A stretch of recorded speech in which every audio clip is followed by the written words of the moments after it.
Happy anniversary. नमस्कार मंडळी, स्वागत आहे तुमचं नवीन एका व्लॉगमध्ये. कसे आहात तुम्ही सर्व? अपेक्षा करते की सर्व मस्त मजेत आणि हेल्दी असेल. तर बघा, मम्मी आणि पप्पा आले होते, त्यामुळे त्यांना इथं शेजारीच आमच्या एक वॉटरफॉल आहे, इथे घेऊन आले होते. आणि मी इथे का रडते ते तू तुम्हाला पुढे सांगतेस. पण मम्मी आणि पप्पा आले होते, मग काय व्लॉग वगैरे काही शूट केलं नाही. माझ्या सासूबाई पण येऊन गेल्या, तेव्हा पण काही व्लॉग शूट केलेच नाही इथं. तर इथे नंतर 4-5 दिवसांनी ना मम्मी आणि पप्पा वगैरे गेल्याच्या नंतर माझे सासूबाई पण गेल्याच्या नंतर इथे ना धपाटे करायला लागले आहेत. तर कांदा कापला एवढा जास्त, त्यामुळे मला थोडंसं म्हणजे कांदा इतका तिखट आहे ना तो, त्यामुळे मग डोळ्याला आपोआप पाणी झालं, म्हणून मी रडले.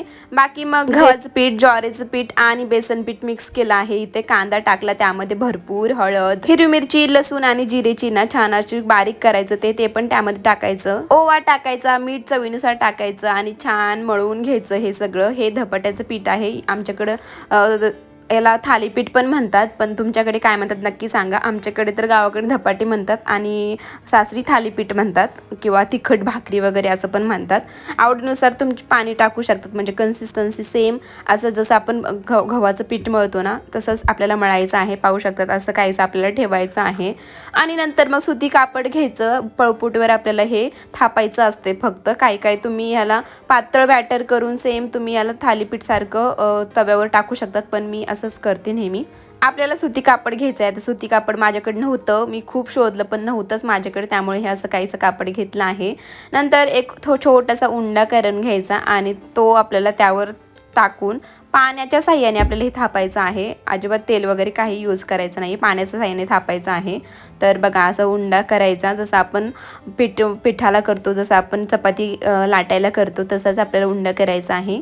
आणि पाण्याच्या साह्याने आपल्याला थोडं असं थापायचं आहे. थोडंसं साईडने पाणी लावायचं, कारण ते खाली चिटकू नाही म्हणून. ॲक्च्युली सुती कापडाला जास्त पाणी लागत नाही, कारण त्यामध्ये पाणी राहतं कायम. हे कापड थोडंसं वेगळं होतं, असं जीन्ससारखं, त्यामुळे याला खूप पाणी लागत होतं. त्यामुळे वरून मला पाणी लागत होतं थोडंसं सारखं. तर एकदा पाण्यात हात घातला ना की मोठं धपाटे हे होतंच आपलं. आणि ना पातळ करायचं, असं जास्त घट्ट वगैरे नाही. तुम्हाला तर सगळ्यांना माहितीच असेल, तरी पण माझी टेक्निक थोडीशी सांगते तुम्हाला. आता बघा, थोडंसं हळद कमी पडलं माझ्याकडून, त्यामुळे तुम्ही थोडंसं, तुम्हाला जर पातळ वगैरे आवडत असेल तर थोडंसं हळद हे जास्त टाकू शकतात. तर इथे बघा, थोडंसं तुटलं माझ्याकडून, ठीक आहे, तेवढंच तर होतंच आपल्याला. तव्याला छान तेल लावून घ्यायचं चारी बाजूनी, आणि हे आपल्याला डायरेक्ट उचलून तव्यावर असं टाकायचं आहे. यामुळे काय होईल की आपला हात पण भाजणार नाही आणि हे एकदम छान असं आपलं धपाटे रेडी होईल. वरून थोडंसं प्रेस करायचं, कारण हे कापड मी तुम्हाला जसं सांगितलं की वेगळं आहे. जर सुती कापड आपण घेतलं तर लगेच ते सगळं सोडून जातं, आणि असं थोडंसं आपल्याला होल पाडल्यासारखं करायचं आहे, कारण ते फुगतं काय वेळेस. तर फुगावं नाही म्हणून एकदम कडक छान आपलं धपाटं हो म्हणून थोडंसं आपल्याला त्याला असं होल पाडल्यासारखं करायचं आहे. तर लगेचच मी आता दुसरं धपाटं करायला लागले आहे. लगेचच करायचं, म्हणजे वरचं भाजूस तर आपलं खालचं रेडी होईल. थोडंसं तेल त्यावरून टाकायचं, म्हणजे कसं ते खाली चिकटणार नाही. साईडनी पण तेल टाकायचं, जसं आपण बेसन पोळी करतो तसं. ही छोटीशी रेसिपी तुमच्याशी मी शेअर केली. कशी वाटली नक्की सांगा कमेंटमध्ये. तुम्ही तुमच्याकडे याला काय म्हणतात हे पण नक्की सांगा कमेंटमध्ये. आमच्याकडे तर धपाटे आणि आम्ही थालीपीठ पण म्हणतो याला. तर अनुसाठी ना थोडंसं मिठाचं करायचं होतं, ते बाजूला बॅटर मी ते केलं आहे. आणि आमच्यासाठी तिखट असे करायचे आहेत, कारण अनु तिखट अजून एवढं असं खात नाही, म्हणजे खाते बऱ्यापैकी, पण हे फक्त थापाटे होतं त्यामुळे काही एवढं खात नाही. बाकी भाजी वगैरे ती टेकून खाते तिखट. तर खालचं माझं रेडी पण झालं, तरी पण वरचं अजून भाजलं नव्हतं, कारण त्याला आतमध्येपर्यंत भाजून द्यायचं असतं थोडं.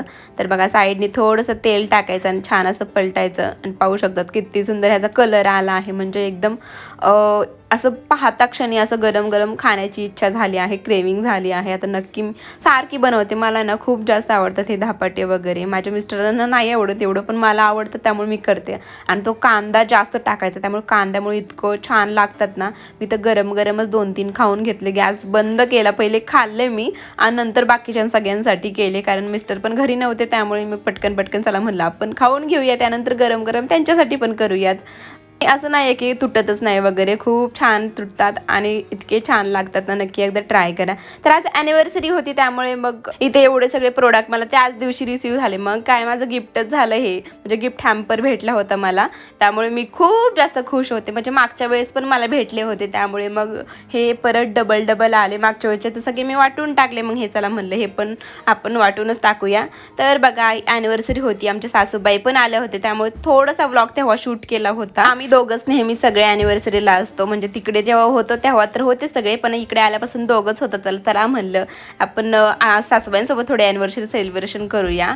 मग बाहेर जायचं होतं ॲक्च्युली, पण यांना अचानक खूप दुखायला लागलं, म्हणजे मळमळ वगैरे व्हायला लागली. त्यामुळे म्हणलं चला आता काय बाहेर जाऊन काही खाण्याची इच्छाच नाही आहे त्यांची, तर मग कशाला उगाच आपण बळत जायचं ना. त्यामुळे म्हणलं चला आता घरीच करूया. आणि माझी काहीच इच्छा नव्हती त्यामुळे मी घरच्याच कपड्यावर होते. त्याने तरी घातले होते कपडे, सासूबाईंची तर काही चांगली साडी होती. मग चला म्हणलं जाऊ दे घरीच कसं तरी सेलिब्रेशन करूया. ते माझं खूप दिवसापासून चाललं होतं की चला मस्त बाहेर सेलिब्रेशन करूयात, पण काय ह्यांनी बुके वगैरे आधीच आणून ठेवला होता, गुलाबाची फुलं वगैरे.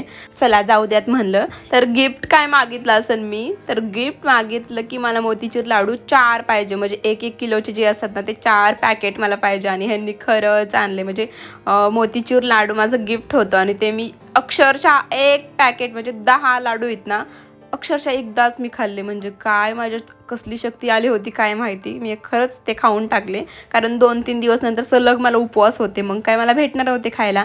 मग एकदाच 10 लाडू खाऊन घेतले एकदाच, म्हणजे एका वेळी 10 लाडू कोण खातं, मी खाल्ले खरंच. आणि एवढे मोठे इतके गोड ते, पण चला जाऊ देत म्हणलं, काही विचार नाही केला. तर हे सुटकेस ना मला प्रेग्नेन्सीच्या टायमाला भेटलं होतं, तर चला म्हणलं त्याला आवरूयात, आता गावाला पण जायचं आहे. मग म्हणलं चला हे बॉक्स वगैरे खूप झाला आहे ह्याच्यात काय काय. तर ह्या पिशवीमध्ये पण माझं मेकअपचंच म्हणजे असं सामान आहे, एक्सेसरीज वगैरेच. तर म्हणलं चला पटकन सगळं आवरून घेऊयात, कारण मला ट्रिपलाच आपण जायचं आहे. मग काय पटकन म्हणलं हे आवरून घेतल्याच्या नंतर कसं ट्रिपला वगैरे जायला, म्हणजे तिकडे हे सगळं न्यायला बरं पडेल. जे जे आपल्याला न्यायचं आहे ते बाजूला काढायचं. आता गौरी गणपती पण येत नाही त्यामुळे त्यांना मंगळसूत्र वगैरे न्यावं लागतं, म्हणजे तिकडे माझ्या माहेरी, त्यामुळे ते पण बाजूला काढलं. तर माझा एक माईक होता पहिला, पण तो काही खराब झाला होता, म्हणजे त्यांचा आवाज बिलकुल येत नव्हता चांगला. मग म्हणलं चला नवीन माईक घेऊया, म्हणून हे ड्युएल माईक मी मिशोवरून मागवले आहेत. लिंक्स पाहिजे असं तर नक्की कमेंट करा. आणि त्यानंतर हे इयरिंग्स पण चला म्हणलं ट्रिपला जायचं आहे, थोडंसं वेगळा लुक करूया, म्हणून हे सगळे इयरिंग्स मी मिशोवरूनच मागवले आहेत अगेन. खरंच इतकी जास्त क्वालिटी भारी आहे आणि क्वांटिटी पण पाहू शकतात किती सारे आले आहेत. आणि फक्त 200 रुपयाच्या आतमध्येच आहेत हे सगळे. बाकी मग थोडं मी मिशोवरून असंच मागवलं आहे. त्याची हे सगळे आता डिटेलमध्ये पाहायचं असं ना तर मी व्हिडिओ शेअर केले आहेत, नक्की पहा. तर ह्या मोठ्या बॉक्समध्ये काय आलं आहे हे दाखवायचं होतं तुम्हाला.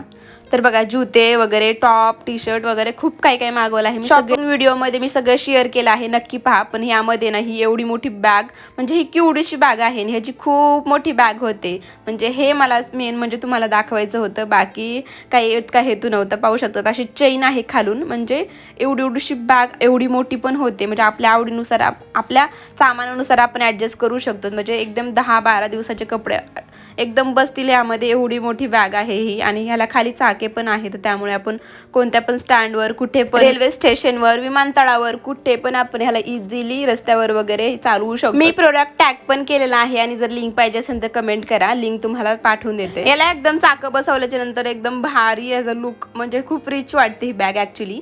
नंतर बघा एवढे सगळे परत दुसऱ्या दिवशी, हे अगदी ॲनिव्हर्सरीच्या आदल्या दिवशी दुसऱ्या दिवशीच आले आहेत, त्यामुळे हे तुम्हाला दाखवले नाही. तर बाकीचे खूप सारे आले आहेत, तर ते काही दाखवले नाही कारण ते मी शॉपिंग हॉलमध्ये दाखवलंच आहे.